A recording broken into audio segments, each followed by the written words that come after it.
Hola, bienvenidos y bienvenidas a nuestra tercera clase del capítulo de estadística descriptiva.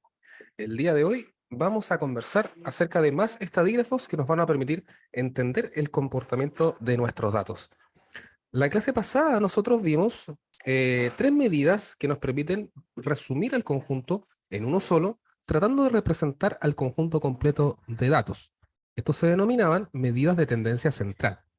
Las tres que calculamos fueron la media aritmética o promedio, la mediana, que es la que se posiciona al centro de los datos, ¿cierto? Y la moda, que sería el dato que más se repite, cada uno con sus variantes dependiendo del tipo de datos que tenemos. Hoy vamos a tomar de nuevo nuestros ejemplos, nuestros datos de ejemplo, y vamos a ver ahora la posibilidad de ver cuán homogéneos o heterogéneos son nuestros datos. ¿Ya? Entendamos homogéneos o heterogéneos como el grado de dispersión que tienen, ¿ya? O bien el grado de diferencia que tienen, o la extensión, en fin, ¿ya? Es como cuán alejados están los datos entre sí. Entonces, una medida de dispersión, fíjense, se puede definir como la medida de resumen de un conjunto de datos y que permite interpretar la variabilidad de los mismos. ¿Ya? Uno acá, digamos, puede ver claramente, ¿cierto?, que existe variabilidad en los datos. ¿Ya? Hay datos con 20, 21, 22, 24 o 25. Puede ver que el mínimo es 20 y que el máximo es 25. No hay menos ni hay más. ¿Ok?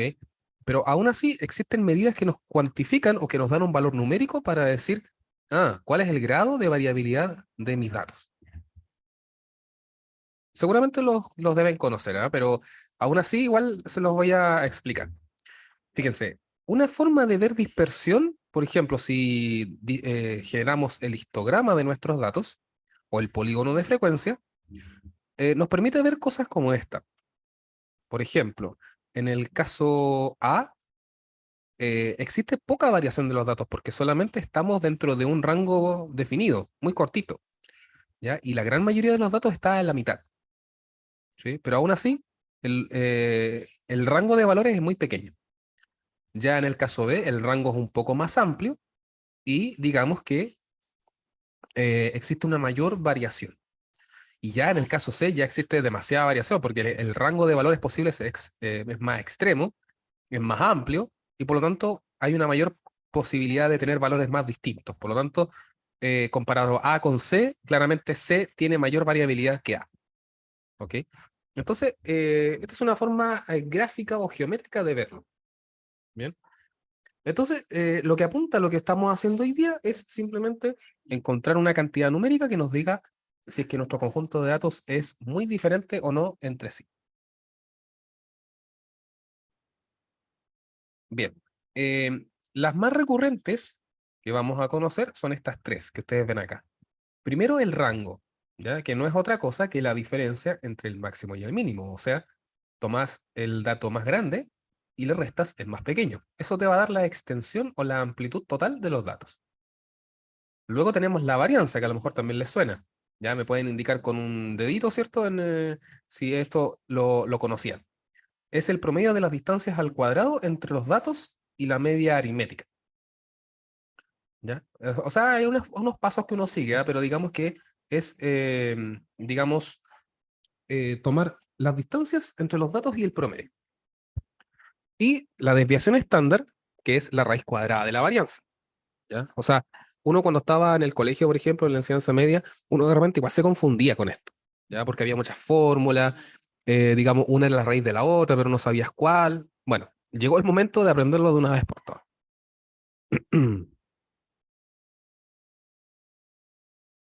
Bien, partamos con la más sencilla, que es el rango, ¿ya?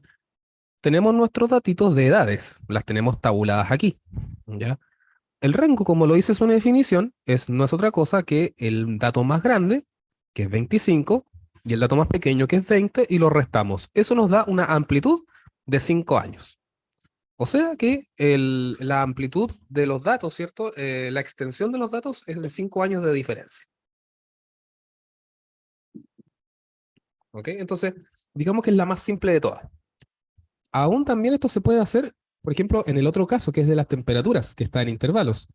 Aquí tú tomas el límite del intervalo final, que podremos asumir como que es el más grande, y restarle el límite inicial del primer intervalo, que podemos asumir como el valor más pequeño. Entonces acá la extensión de las temperaturas es de 53,4 grados de diferencia.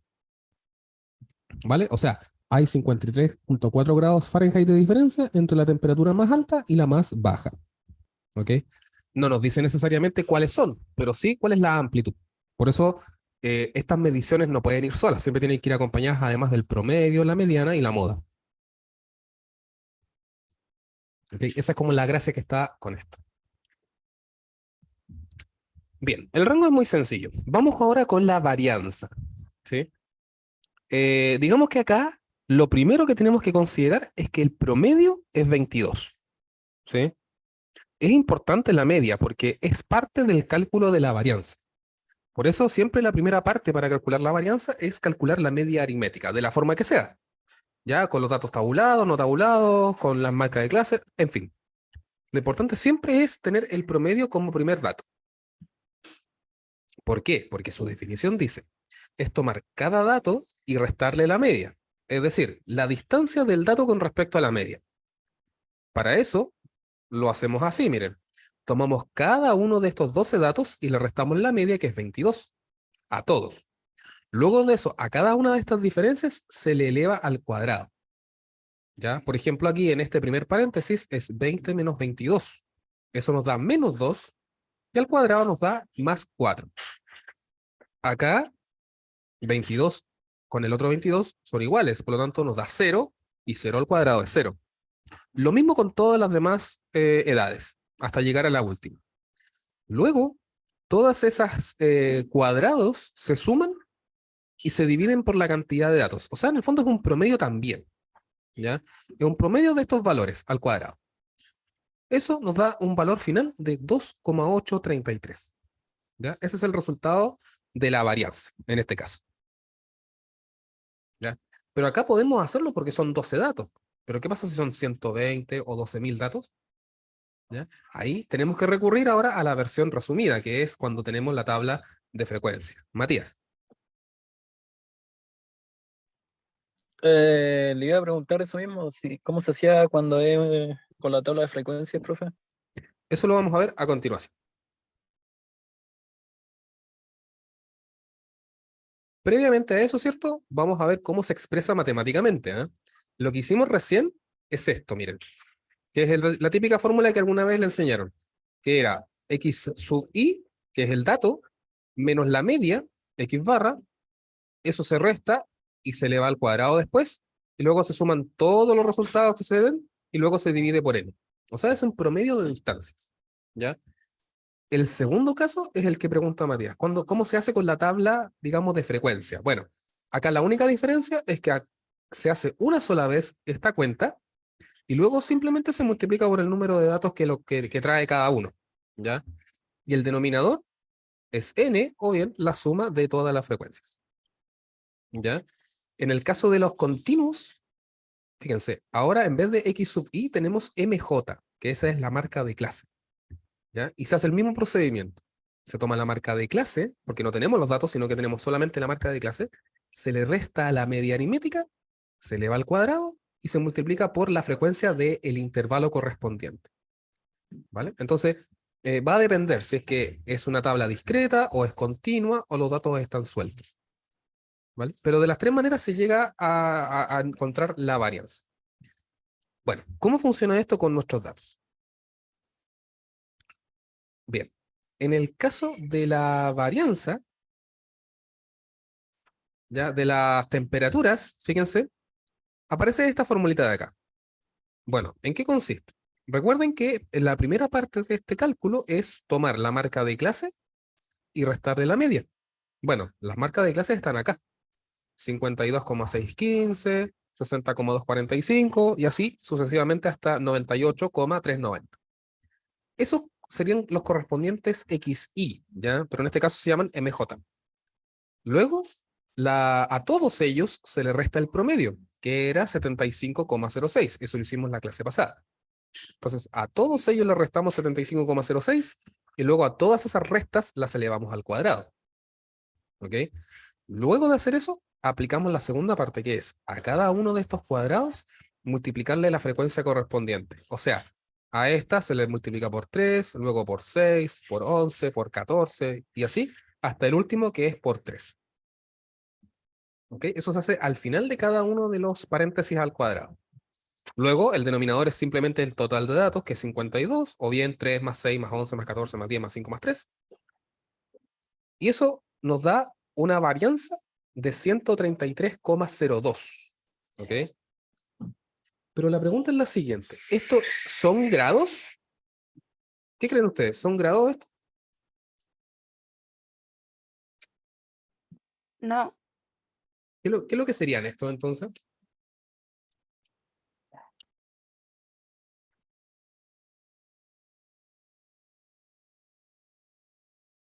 Estos son precisamente grados al cuadrado. Y ustedes dirán, chuta, pero ¿cómo es un grado al cuadrado? Yo hago la misma pregunta, porque en realidad no es una unidad de medida coherente, ¿ya? Ahora, ¿por qué queda al cuadrado? Porque, bueno, se supone que todas estas cositas quedan al cuadrado, por lo tanto la unidad de medida también se eleva al cuadrado. Es como cuando en física ustedes calculan aceleración, queda en metros cuadrados por segundo, por lo tanto es algo parecido, ¿ya? La unidad de medida también se eleva a la cantidad de las cantidades, o sea, a la de las cantidades. Pero eso da igual. Para para efectos del cálculo, eso da lo mismo. Así que no se preocupen de aquello. Lo que sí es importante es la desviación estándar, que esa sí que está en las unidades de medida, que en este caso son grados Fahrenheit, ¿ya? Para eso se calcula la raíz cuadrada de la varianza y nos da 11,53. Es decir, que la distancia promedio de las temperaturas a la promedio es de 11,53 grados Fahrenheit. ¿Ok? Esa es como la interpretación de esto. Yo sé que cuesta un poco entenderlo al principio, ¿ah? Pero digamos que es uno a medida que la ocupa varias veces, como que va diciendo, ah, no es una desviación estándar de tanto. Al final lo terminas internalizando. Es más útil cuando tú comparas con otros grupos, ¿ya? Por ejemplo, en este estado de Estados Unidos nos da la varianza de 11,53.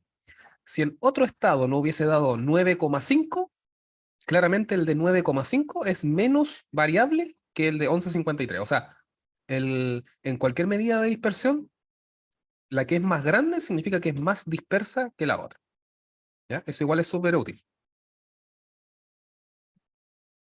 ¿ya? O como dice acá, la variabilidad es de 11,5 grados en promedio.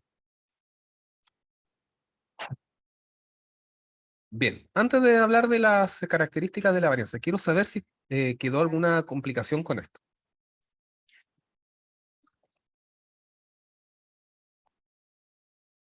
O si es que se acordaban, o si lo recordaron. Porque esto si no lo vieron en la enseñanza media o en el preuniversitario, bueno, tampoco es tan difícil, así que no se preocupe al respecto.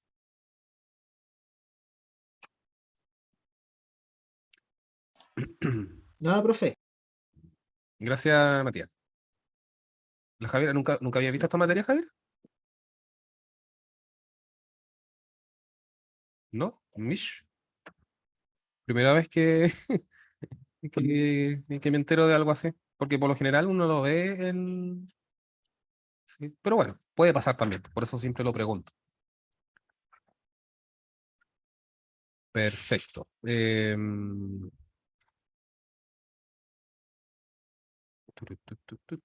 Ya, sigamos entonces. Bien. Propiedades ahora de la varianza. Primero que todo, ya, la varianza siempre es un número mayor o igual que cero.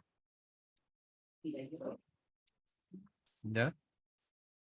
O sea, la varianza de una constante es cero. Bueno, lo que quiere decir acá es que en realidad el resultado de la varianza siempre tiene que ser al menos cero. ¿Por qué razón? Muy sencillo. Se supone que cuando tú calculas estas cuadradas, ¿cierto? Estas elevaciones al cuadrado, nunca te va a dar negativo. O sea, lo de adentro te puede dar negativo, pero al elevar al cuadrado cambia a positivo, porque menos por menos es más. ¿Ya?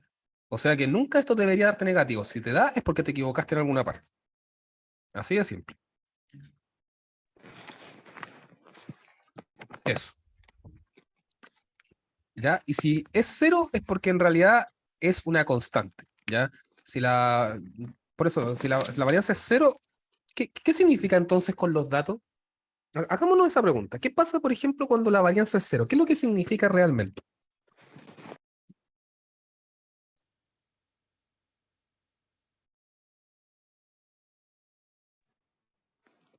Por ejemplo, si Que todos los pensamos datos en... son iguales. Eso, perfecto, eso.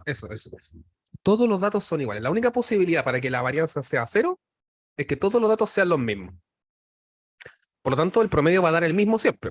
O sea, si los datos son 5, 5, 5, 5, 5, el promedio es 5 y por lo tanto la varianza va a ser cero. Perfecto. Luego, lo siguiente tiene que ver con, por ejemplo, si estamos hablando de salario, ¿ya? Y a todos le subimos 20 lucas de salario, como dice acá, si le suma o resta un número A, la varianza se mantiene, ¿ya? Porque a todos solamente se le aumentó plata, pero no se aumentó de forma particular, ¿ya? O sea, digamos que el rango de plata es el mismo, ¿ya? O sea, en otras palabras, al sumarle una constante a un número, a una variable X, la varianza sigue siendo la misma y no se modifica en ningún sentido.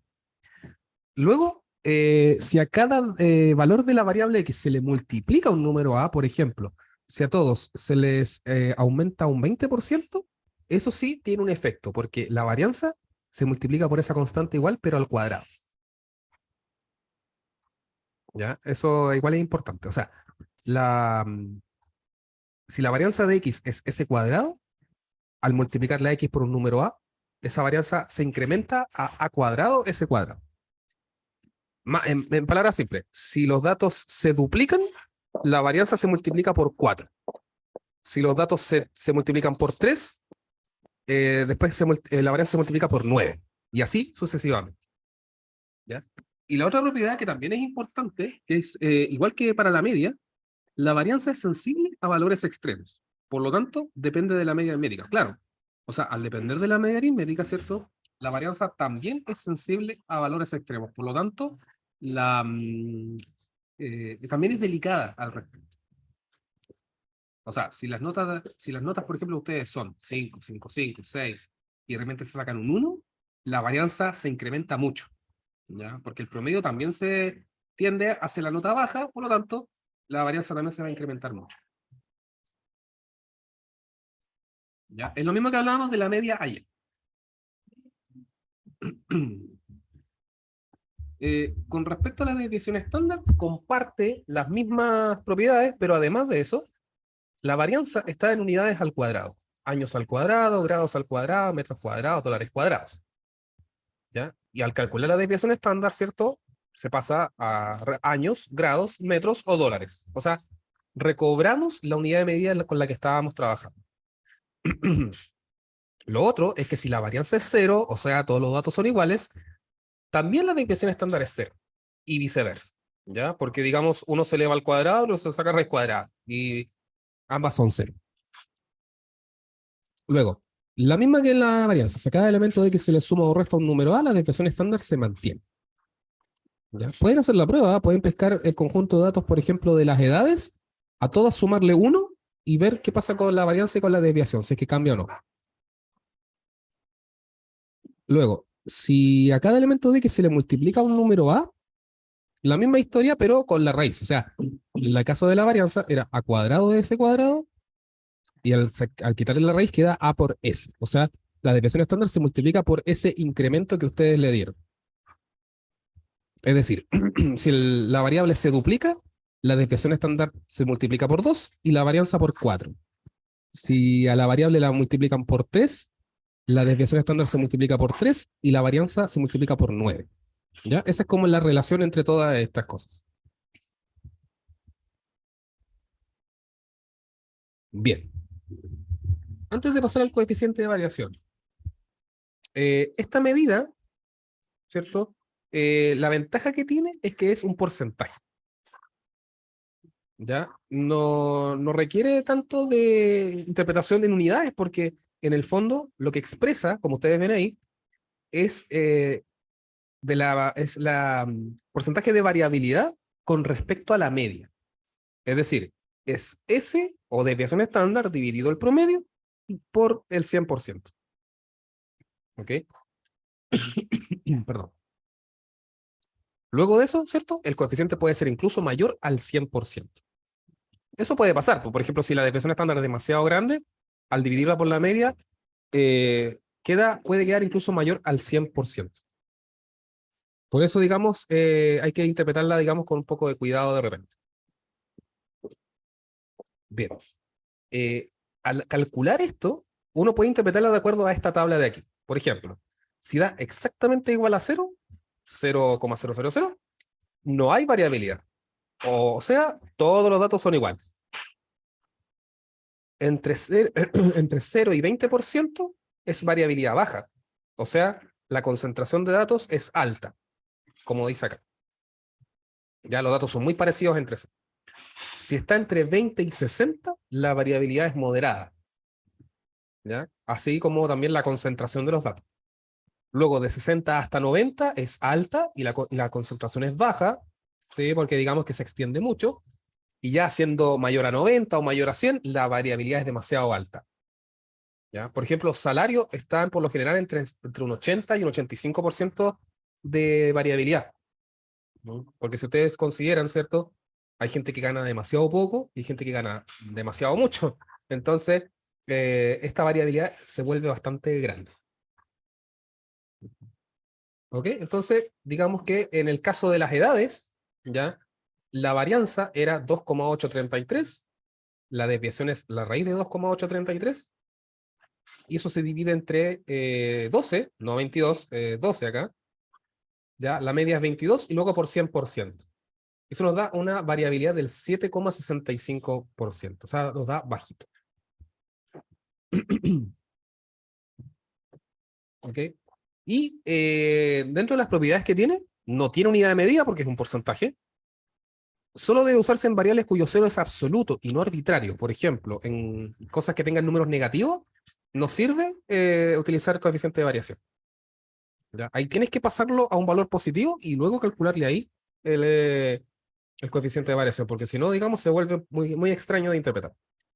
Es útil cuando se deben comparar dos grupos. ¿Ya? Por ejemplo, si un conjunto A tiene un 40% de variabilidad y un conjunto B tiene un 20%, claramente el de 20 es más homogéneo que el de 40. Y también el coeficiente de variación es sensible a valores extremos, ¿ya? Porque aparte de que depende de la media, depende de la desviación estándar. Por lo tanto, tiene doble implicancia, ¿cierto? Lo que trae este porcentaje. Pero aún así, es un coeficiente bastante útil. Bien, antes de pasar al resumen, me gustaría saber qué punto de lo que les he explicado hasta el momento no ha quedado del todo claro.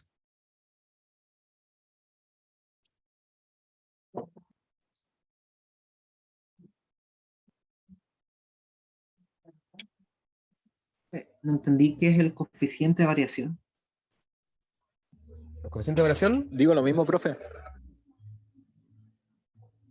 ¿sí? Se lo repito, no hay problema.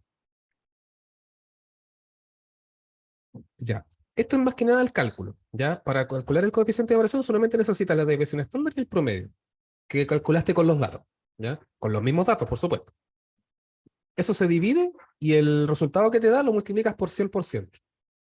¿Ya? Y se interpreta bajo esta tablita de acá. ¿Ya? 0% significa que los datos no varían. O sea que son todos iguales. Ya eso después va creciendo, ¿ya? Y a medida que te acercas a distintos valores, uno ya puede interpretarla como que es más amplia el espectro de los datos. Por ejemplo, acá, de 0 a 20, ¿cierto? Estamos hablando de una diferencia pequeña entre los datos. No sé, por ejemplo, que las notas son de 6 a 7.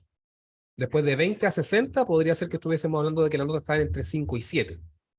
Ya de 60 a 90 significa de que estábamos entre un 3 y un 7, por ejemplo.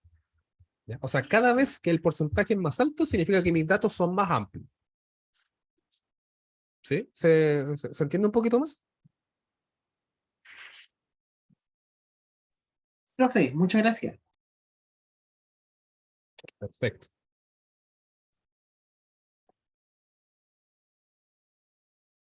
Ok. El resumen de la clase de hoy día. Primero, Las medidas de dispersión sirven para medir la variabilidad de un conjunto de datos, ¿ya? Mientras mayor sea esta medida, más variable es. Eso aplica para el rango, porque la extensión es más grande. Para la varianza y para la desviación estándar, porque los datos se alejan demasiado del promedio. Y para el coeficiente de variación, porque a medida que el porcentaje es más grande, los datos son más amplios también entre sí. El rango es simplemente la diferencia entre el máximo y el mínimo, ¿ya? Nos da la amplitud total. La varianza es una medida de distancia promedio de los datos respecto a la media.